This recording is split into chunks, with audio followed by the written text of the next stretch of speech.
So let's get into the technical skills, starting with our goals. This is to get them clean and treat the skin to the client's instructions or the salon directives, and treat the fur in the best possible manner to achieve the best possible groom for the client while maximizing time and productivity.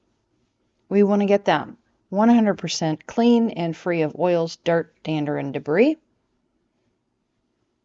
Treat the skin to the client's instructions or salon directives, and treat the fur to the fullest extent of products and pets' needs per salon directives. The order of process. First, prepare your space, products, and equipment. We will do a pre-bath inspection, pre-treat, wash and scrub, preliminary drying or high velocity work, post-bath inspection, and then next pet. When preparing for the pet, you want to check for any special considerations and prepare your workstation accordingly. So you'll need to investigate the pet's information that you have access to in order to have those products made up or equipment ready before you put them in the tub. Safety in the salon course has covered lifting, but as a gentle reminder, always stage the pet before lifting, and if the pet's over the weight limit for one person, you need to ask for assistance. Secure the pet. Always secure the pet with the loop before removing their leash and collar. Make sure they're secured far enough into the tub so that they cannot get their face, head, or legs beyond the perimeter of the tub. If you're assisting someone with a large dog, don't let go until the pet is either fully secured or they direct you to do so.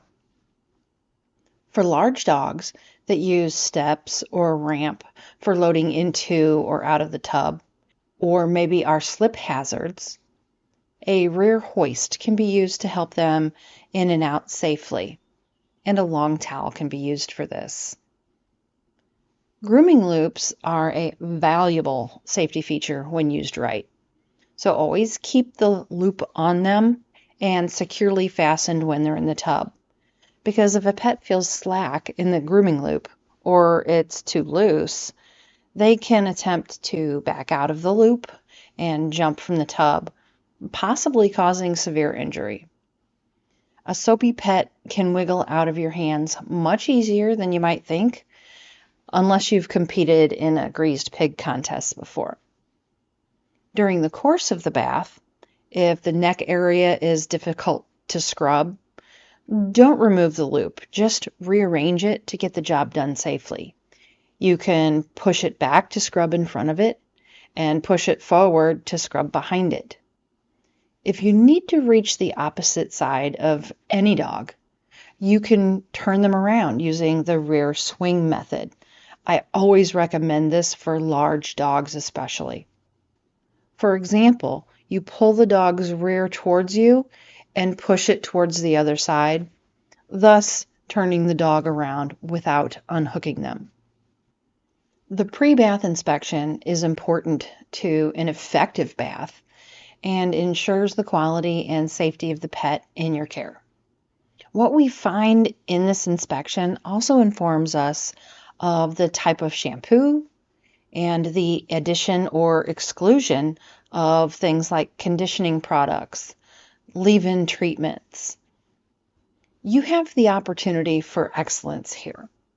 Failure to cover any of these areas will greatly decrease the overall quality of the entire grooming service this customer receives.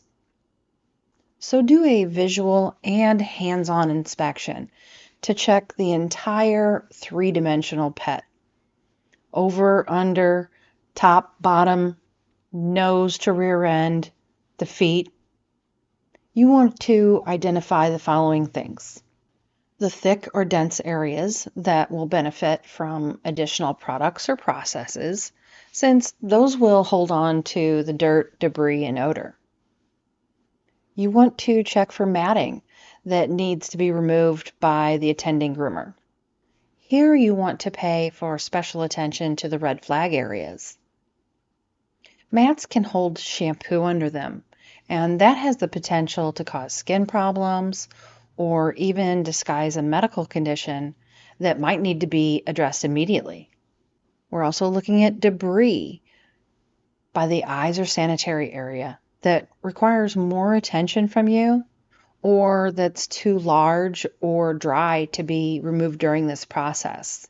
You may need to get the attending groomer to help you remove it. Matting that requires a groomer's attention must be attended to before the pet's wet, because if it has to be done with electric clippers, that would be dangerous in these wet conditions. Or if it has to be done with shears, they only work on dry hair. We also want to look for oily areas that require our additional time, attention, or product. The ears and faces are most frequent. Your salon will most likely have some type of product to treat these. This may consist of a pre-treatment, multiple baths, and or a special shampoo. Nails that are too long are dangerous in our environment and need to be clipped during the bathing stage or before. And finally, you need to identify if the pet has any parasites like fleas or ticks.